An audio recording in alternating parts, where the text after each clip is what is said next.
PR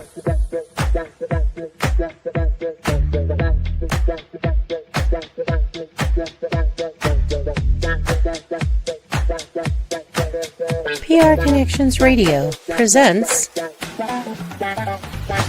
This episode of We Have the Power is brought to you by Classy Communications, PR, and Advertising. Classy Communications provides public relations and marketing solutions for businesses, professionals, and non-profit organizations. They can deliver the true meaning of your business with press releases, social media marketing, web development, email marketing, book publishing, and much more. Wherever your potential clients are, they can help you connect with them. Visit classycommunications.net to learn more about their suite of services that can help your business stand out from the rest. Classy Communications is your solution for business success.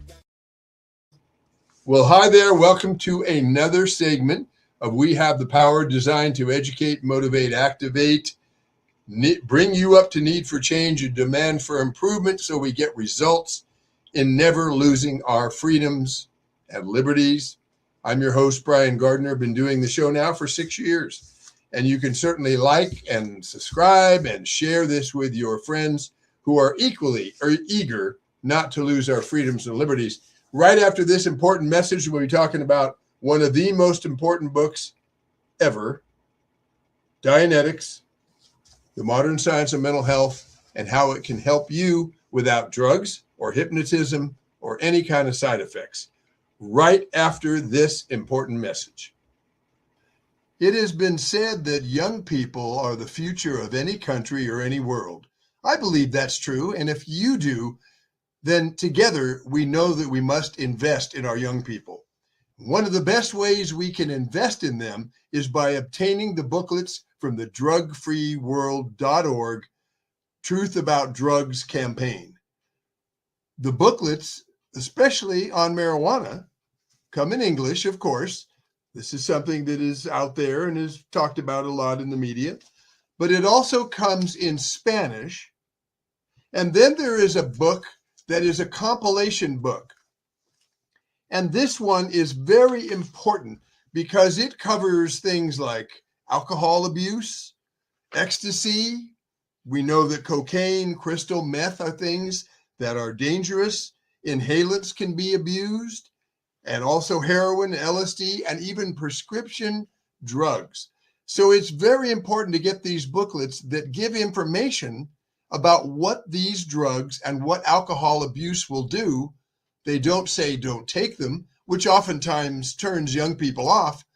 They tell everyone who reads these booklets what this kind of activity will do. And in that way, we're investing in our young people and investing in the future of our country and this world. Just go to drugfreeworld.org and get these free booklets right away.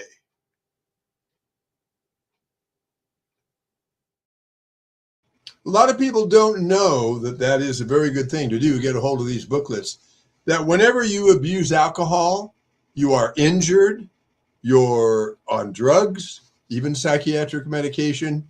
It is not only lowering your B1 in your system, but also you are opening yourself to a situation where your analytical abilities are suppressed, and this reactive part of the mind is heightened, and it only records like a tape recorder, does no analyzing. So things that are said around you when you are unconscious or injured or on drugs or abusing alcohol, getting an operation, can have lasting effects on you later when the reactive mind forces these emotions upon you based on its inept way of analyzing situations. We've all heard about the fellow who is in the war. He hears a car backfire. Suddenly he's all freaked out. Well, that's the reactive mind saying, if there was a backfire, now if there was a bomb going off, it sounds like the backfire. Get the heck out of there. There's no reason for him to run away. But the reactive mind has the ability to overpower your analytical mind. That's why this book, Dianetics, the Modern Science of Mental Health, the best-selling book on mental health of all time, which you can get at the library or you can get from Amazon, is really the owner's manual of the human mind. And who would operate a car without an owner's manual? Well, why would you, live your life without an owner's manual of the human mind? Wouldn't be a good idea. So let's go over what we talked about last time briefly. And you should go and watch the previous segment because it will give you more information on Dianetics and the mind. The analytical mind is the mind we use in our everyday computation of what to do, what is dangerous, what is not dangerous. And that is a mind that can analyze information. Somebody says, oh, you're a goofball, you ought to stay here, it's not safe out there. You can either take that advice or not, because you'll analyze whether it's true. You're unconscious and somebody says that, the reactive mind will take it like a command. Oh, I better do this. And that's where you get into trouble with people having psychosomatic ills, fears, compulsions that psychiatrists only drug you for. So you forget whatever caused you to be upset or fearful or have a psychosomatic ill, right? You can't remember because you're drugged and they've got it all hidden. Hasn't cleared up the problem, but Dianetics does. This chapter begins the search for human error and tells where it is not. The analytical mind is incapable of error and is so certain that it is incapable of error that it works out everything on the basis that it cannot make an error. If a person says, I can't add, he either means that he has never been taught to add or that he has an aberration about adding. It does not mean that there is anything wrong with the analytical mind. Okay? Moving forward here. If there was ever a devil, he designed the reactive mind because it doesn't analyze incoming information. The reactive mind is possessed by everyone. No human being examined anywhere was discovered to be without one or without aberrative content in his engram bank. Think of it as a place where you put your money. Well, you put these images in there when you are not analytical, not awake, injured, drinking alcohol to excess, on drugs, in a stressful situation, and more information gets stored in that bank, which can be forced upon you with really being quite silly because it doesn't fit the situation anymore. What does this mind do? It shuts off hearing, recall. It places vocal circuits in the mind. It makes people tone deaf, makes people stutter. It does anything and everything that can be found in any list of mental ills, psychosis, neurosis, compulsions, repressions. Okay? This is what this reactive mind does. Now, how do we get information stored in the reactive mind? I've mentioned abusing alcohol, injuries, operations. Listen to this. This is right from Dianetics, the chapter on the reactive mind. Clinical tests prove these statements to be scientific facts. The mind records on some level continuously during the entire life of the organism. All recordings of the lifetime are available. Unconsciousness, in which the mind is oblivious of its surroundings, is possible only in death and does not exist as total amnesia in life.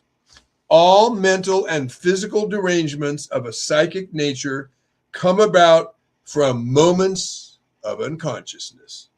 Such moments can be reached and drained of charge, and he says charge is harmful energy or force, accumulated and stored in the reactive mind, resulting from the conflicts and unpleasant experiences that a person has had. That's what he means when he talks about charge, with the result of returning the mind to optimum operating condition. Now, I've done Dianetics counseling. I talked about in the previous segment, I was doing Dianetics counseling on a person who just wanted a quick Dianetics session to see what it's all about, which you can get at any Dianetics session for free. Well, it ended up that he was in the uterus. It was a prenatal that I was auditing him on. And the father saying, get rid of that thing. And the mother's crying and he's crying and all that emotion. He didn't know what the words were when he was in the womb. Yes. But when you take him back to the womb, he hears the words and he can tell you what he's hearing. And he got rid of all that emotional upset, which was really good. The problem of psychosomatic illness, where a person doesn't have illness, but they say that they do, is entirely embraced by Dianetics and by Dianetic technique. Such illness has been eradicated entirely in every case. About 70% of the physician's current roster of diseases fall into the category of psychosomatic illnesses. If you were drugged, drunk, injured, and somebody said around you, it would be better if he wouldn't breathe so hard, while we're trying to work on him here, he'd probably survive if he quit breathing so hard. When that person wakes up and is around a similar situation, guess what the reactive mind is going to force upon that individual? Breathing problems, okay? Breathing problems. Now, the fact that you can go back is very lucky for us, because if you couldn't access that information on what was said when you're unconscious, then you could not free yourself from this level of commands that the reactive mind will make you follow. Now, the key thing is, he has a whole chapter on the mind's protection. This book, Dianetics, show you this cover again. This book, Dianetics, is a handbook for Dianetics procedure. I'm showing you a hardbound copy, probably from the library. You're going to get a paperback copy. Now, you can read this book. In the book are step-by-step ways that you do Dianetics counseling. And he talks about, people go, oh gosh, I'm not trained and I might hurt somebody and all that. Listen to this. The mind is a self-protecting mechanism, because I'm encouraging you to get this book, read it, understand it, get with a family member or a friend who's having some difficulty, and do Dianetics counseling on each other. The mind is a self-protecting mechanism. Short of the use of drugs, shock, hypnotism, or surgery, no mistake can be made by an auditor, which is the term used for a person trained and qualified in applying Dianetics processes and procedures to individuals for their betterment, called an auditor because the auditor means one who listens. So when you're doing a session with your friend, you actually could say, well, I'm a Dianetics auditor. I'm auditing what this person is saying. And there's a whole procedure in the book. So to go on, no mistake can be made by the auditor. Those things which are stressed then in this book are ways to accomplish therapy as swiftly as possible with minimal errors, for errors take time. Okay? Now, a person might say, well, how, I can't remember my childhood. How does Dianetics allow me to go back to a moment where I had an injury or an upset, or I was drugged or drunk or car crash or anything like that? Well, part of the way you get into the Dianetics counseling is, the first command is, let's take a look at an incident you can comfortably face. So you don't start out with the first most horrific car crash you've ever been in. You start out with something, oh, I bumped my knee, or I had an upset, or who knows what will come up. But the person is wide awake in a Dianetics session. It is not hypnotism. It is not psychotherapy. It's not psychology. It is a specific way that you do the counseling, which is contained in this book, which is a handbook. And so you step by step go through this. And you see, here's the interesting thing. Let's use that tried and true example. Somebody goes to a floor show, a big show in Las Vegas, and there's a magician there, and he pulls Harry up out of the audience, hypnotizes Harry, says, Harry, every time I touch my tie, you're going to squawk like a chicken. let's look at that for a moment. That command, every time I touch my tie, you're going to squawk like a chicken, is a command not to the person's analytical ability or his analytical mind. It's to the reactive mind, which doesn't compute. So reactive mind, when I get told that, that's what I'm going to do. If you weren't hypnotized and he goes like this, and he goes, why aren't you squawking like a chicken? Your analytical mind rejects it and says, I don't have to squawk like a chicken just because you touch your tie. But you get the analytical mind. I'll use my glasses as the analytical mind. Seeing better, right? You get those out of the way, and the reactive mind is like a tape recorder. And it just records everything that's going on in the environment. The command that this person gets. Now let's take a situation at home. And there is an excellent video that shows this, and it's so amazing how it will open your eyes about how the mind works. A woman is on a stool in the kitchen putting dishes away. And you've got to find this video. I think you can find it online, or you can go to a Dianetics Center to see this video. She's putting dishes away in an upper shelf. The kids are running around, and the water is running because she's making sure the dishes are clean before she puts them away or something. The kids run by and they knock her off the stool. Luckily, the plates are away, so they don't come crashing down on her. But she falls off the stool and hits her head and knocks herself unconscious. And the water's running, and the kids are playing around. Okay, remember that. The water running and the kids playing around are being recorded by her reactive mind. There is no analyzing of the information. The kids go, oh, we're so sorry. Look what we did, Mommy. Let's move her to the couch. And the father says, if he knew about Dianetics, he wouldn't let the kids talk at all. But he says, no, she's got to stay right here. She looks bad, you know. Well, finally she wakes up. She doesn't have a concussion, so they go about their life. Now, next time she's in the kitchen and the water is running and the kids are playing around, she starts getting a headache. And the husband says something about, I need you to come to this meeting with me. It's a husband-wife meeting at the business. And she goes, no, I just need to stay right here. Plus my head hurts.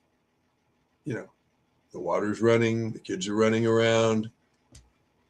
I need to stay right here. You see, her husband was kind of an ally. Hey, I'm telling you how to survive. Stay right here. The water is being confused by the reactive mind to be the water when she fell down and hit her head, because it cannot tell between water today, water yesterday, or water tomorrow. My sister got sick to her stomach at a restaurant eating clam chowder many years ago. 5 years ago after that incident, and you know, she threw up and got sick and was feeling bad. A little bit of her analytical mind was suppressed, right? The reactive mind said, hey, I know why. Without computing, the reactive mind recorded that clam chowder's bad, whether it's on the TV, whether I smell it, whether somebody else is eating it, when someone talks about clam chowder. I'm only laughing because the reactive mind is so idiotic. So 5 years after this incident, you know, she told me, every time I think about, you know, I smell clam chowder, I feel like I'm going to throw up. It is not the clam chowder 5 years later that's causing the problem. There is nothing wrong with that clam chowder. There's no reason she should get sick to her stomach. It's a psychosomatic ill being forced upon her by the reactive mind, who has erroneously said, whoa, clam chowder was bad once. It's always going to be bad, okay? Always. Big truck, small spaces, claustrophobia, fear of heights, fear of spiders, all this stuff can most likely be traced back to some sort of incident where whatever in the environment stirring up the reactive mind happened to the individual. Now, the reactive mind doesn't just record talking. Remember, the woman records the water. It records the kids running around. It records smells, sounds, all of the perceptics you can have. And any part of it, especially when you're tired, especially when you're drinking alcohol, abusing alcohol, taking drugs, your analytical mind's already kind of a weakened state. You're tired. Boom. The reactive mind goes, whoa, danger. Why? Because there's dust. And last time there was dust you breathed, you were knocked out. So dust is bad, always. This is how idiotic it really is. And the counseling in Dianetics can help alleviate that by taking you back to that moment. And your analytical mind then gets to review what happened. Because you're going to go through that incident of falling down or being drunk and somebody saying something, or being in an ambulance or in a car wreck, or whatever it may be that you're willing to face. You're going to go through it several times and get all of the things that were said, that you see, that you smell, that you feel pressure, any of that. And the analytical mind reviews it, and guess where it goes? It goes from the reactive mind, where it can have force upon you, cause you to have aches and pains and fears and psychosomatic ills and compulsions, and it gets filed into your memory banks. Now, you could retrieve it if you want to, but why do that? You don't need to. But it is not erased. It is moved to a position where it cannot give you trouble any longer. Okay? Now, let's use a simple example. If the blender is plugged in, and you have the top off, and some kid comes by and pushes buttons, that'll blow, strawberry, whatever, all over the room. If the blender is unplugged, you can push those buttons all day long. It won't do anything. That is how an example of moving things to the analytical mind. You can look at the blender and learn more about it, but it can't have a bad effect upon you because it's been unplugged. Well, when you unplug things from the reactive mind, they can't have force on you any longer because your analytical mind goes, whoa, I was laying on the ground and my husband said I need to stay right here because he was afraid to move me because maybe I was hurt. He didn't mean I needed to stay there forever to survive better. And the analytical mind can analyze all of that. The reactive mind cannot, never can, does not operate that way. And remember, at the bottom of this is survival. Okay, that is the command that all life has been just presented with. From the weed that grows on the freeway to humans getting a better job, moving away from somebody who's negative, breaking up with somebody who's abusive, whatever. Those rational actions are to survive. Well, the reactive mind also, in its inept way, is trying to help you survive.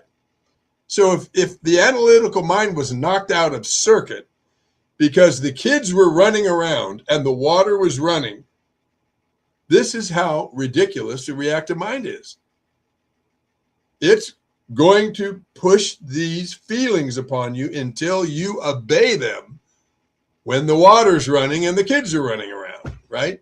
Because it does look similar. We're using our analytical minds. Yeah, that's similar, but it certainly doesn't have to be dangerous just because the water's running and the water was running when I was injured, there is no connection there, except to the reactive mind. There is, because it records information without analyzing.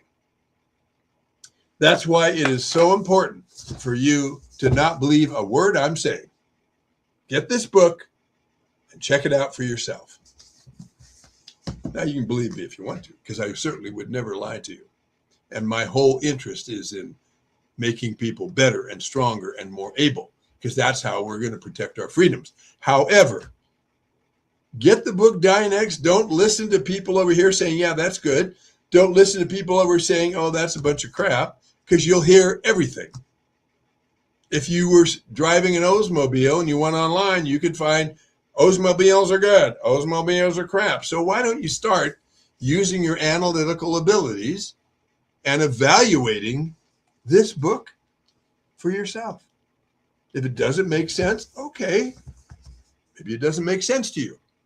I think it will, because you will understand more than a 4-year psychiatrist once you understand and read this book, because it is the truth about how the mind works.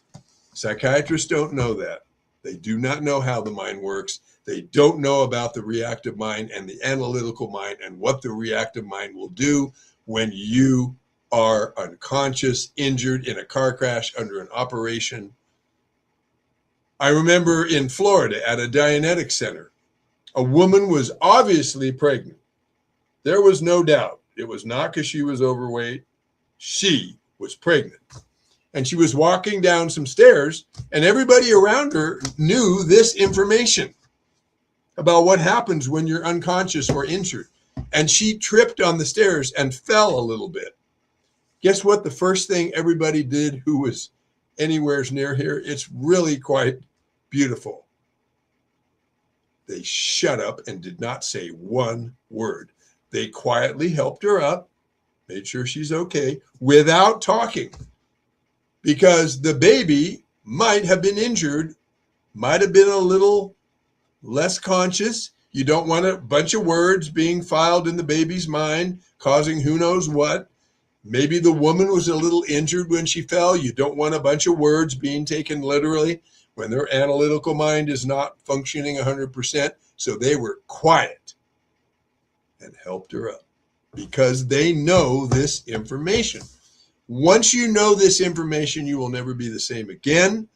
You will deal with your own injuries, your family members' injuries. Even if you come upon a car wreck, you're the first one there, you will be able to help this person by not saying any more than you have to say or being careful what you say.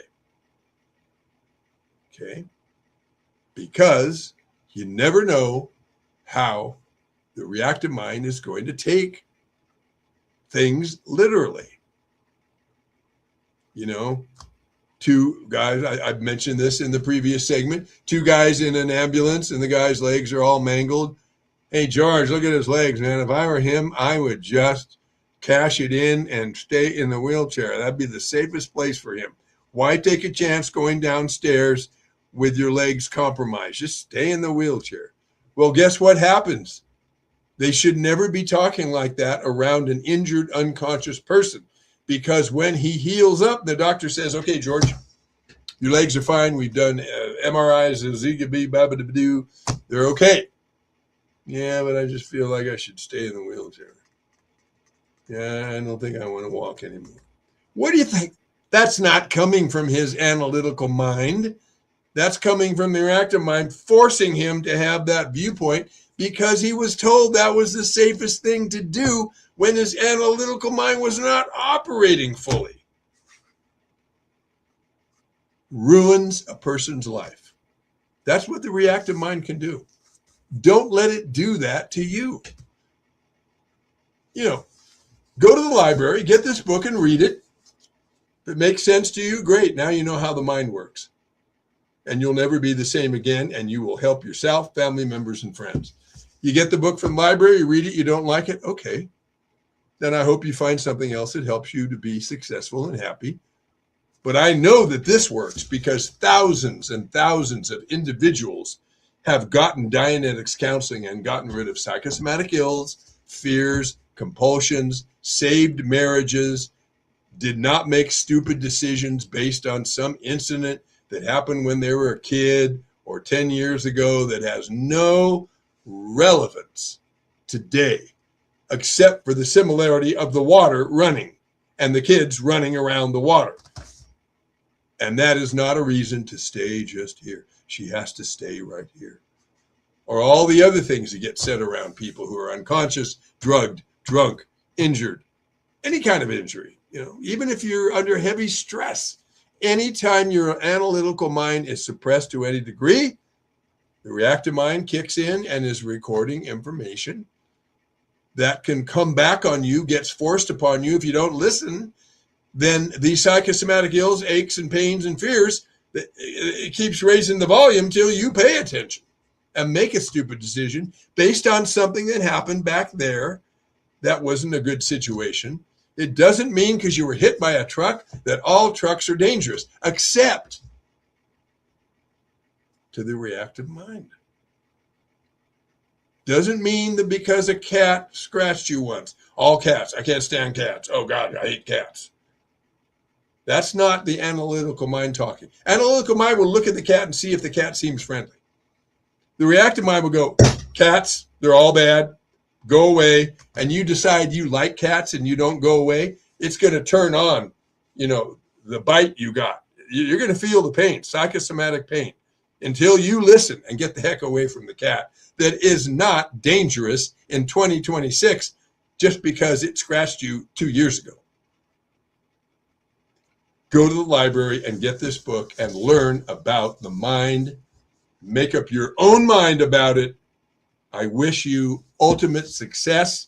Please tune in next Thursday at 5 o'clock. We're going to be talking about earthquakes, talking about how you can be prepared for earthquakes. We're going to be talking, hopefully, with the Henderson CERT organization, Community Emergency Response Teams, and how you can be a part of that. But we're going to give you things that you need to set aside right now because, yes, in California, if a big earthquake hits, we're going to feel it, okay? We have faults in Las Vegas, which also could shake things up. Next Thursday, 5 o'clock, be here for earthquake preparedness, the truth, and maybe part 2 about a whole list of what you can do to be prepared. Thank you for watching. I wish you much success. Voting is more than just a right, it's a powerful tool for change. Every vote counts and every voice matters. Voting protects your rights and helps to build a better future. And it's a way to hold our leaders accountable. Voting isn't just about the big elections either. Local elections impact our daily lives. It is important to study the candidates and the issues in order to make an informed decision. Don't sit it out. Your vote is your power. PR Connections Radio thanks you for watching this podcast. Check out more episodes of this show and our others at prconnectionsradio.com.